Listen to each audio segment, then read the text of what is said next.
What is going on, everybody? My name is Bucky Roberts and welcome to your very first C++ tutorial. Now, my guess is that if you're watching this video, you probably already have a basic understanding of what C++ is. But for those of you guys who don't, C++ is a computer programming language. It's how you make computer programs, computer games. So if you're interested in making any of those, then congratulations, you're in the right spot. So before we just start opening any program and trying to write C++ code, I want to let you guys know that you need to download and install a few programs first. Now, good news, all these programs are entirely free. But before we just go ahead and start installing them, let me tell you guys what they are and what they do. The first program that you're going to need is called an IDE. This is pretty much the program that allows us to write the code and run it. Aside from that, we need something called a compiler. Now, a compiler is basically the thing that translates the code that something that computer programs can understand to something computers can understand. So, we're going to be typing code and it's going to be easy for us to read and understand what's going on, but in order to transfer it to, translate it to a bunch of ones and zeros that the computer can understand, we need that compiler. So with that being said, a lot of people download these separately. They download an IDE and then they download a compiler. But what I'm going to be doing is I'm going to be showing you guys a program that is going to allow you to download and install it all in one big shebang. So let's go ahead and open Google, and like I said, don't worry about paying for anything because this program is entirely free. So anyways, like I said, go ahead and open Google and type in CodeBlocks and go ahead and press enter. Now the first link that's going to pop up is probably going to be for codeblocks.org. So go ahead and click that, and this is the program that we're going to be downloading. So of course we need to find the download link. You can either click on this one on the left or this one on top, it doesn't matter.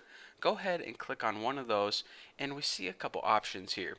Download the binary release, download the source code, or retrieve source code from SVN. We're going to want to download the binary release. It's the easiest and most simple way to download this program, CodeBlocks. So go ahead and click download binary release and check it out. It gives us all these options. Now, depending on what platform you're running, most of you guys will probably be running Windows. You're going to want to choose one of these options. But for those of you running Linux, and they also have a Mac version down here, you might want to choose these. But for most of us, we're going to be running this on a Windows machine. So you're saying, alright, now we have it narrowed down to two choices, CodeBlocks 10.05 setup or CodeBlocks 10.05 MINGW setup. What we want to do is we want to download this second one, the one that says MINGW. Now this version 10.05 may be different depending on when you're watching this tutorial and if they updated CodeBlocks, but make sure you get the one that says MINGW.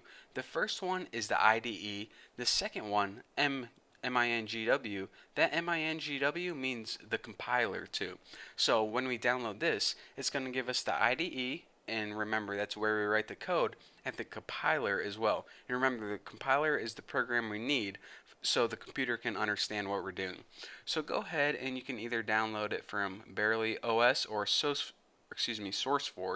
I already have it downloaded, so I'm not going to click this, but oh, excuse me, I got some phlegm in my throat. I just drank a Frutista Freeze from Taco Bell, and I ate a taco, and that is not a good idea because they should call these things brain freezes, brain freezies, because that's all it does to you. Just freezes your brain in your throat, and and it puts a bunch of phlegm in your throat, but I can't stop drinking it. It's addicting.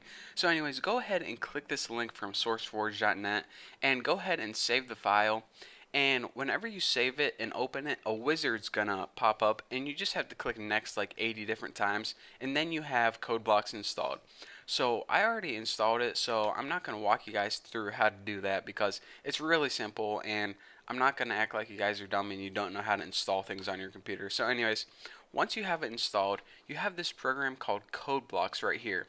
Now you probably have it on your all programs. You might have it under CodeBlocks. What I like to do is right click it and just send it to desktop, and what that's going to do is it's going to give you a nice little icon on your desktop. But anyways, Once you have it installed, just go ahead and double click it, and we're going to run a really simple program just to make sure it's working correctly. So go ahead, it gives you these tips, close them out. What we're going to want to do is create a new project, and you can either do that by creating this new project right here, but what I like to do is I like to go up to the file menu and click new project. Now it's going to give you a list of a bunch of different projects you're going to want to create. What we're going to want to choose is console application. This is what you're going to be choosing most of the time. This pretty much means a basic program for the computer. So just go ahead and select this and press go. And make sure you're working in C++. C is a totally different language. We don't want that. So C++, go ahead and click next. And now name your project anything you want. I'm going to name mine YouTube. Why not? And you can save it wherever you want. I might as well just save mine right on desktop. It looks good. But it really doesn't matter where you save it or even what you name your project. Just name it something that's easy to remember.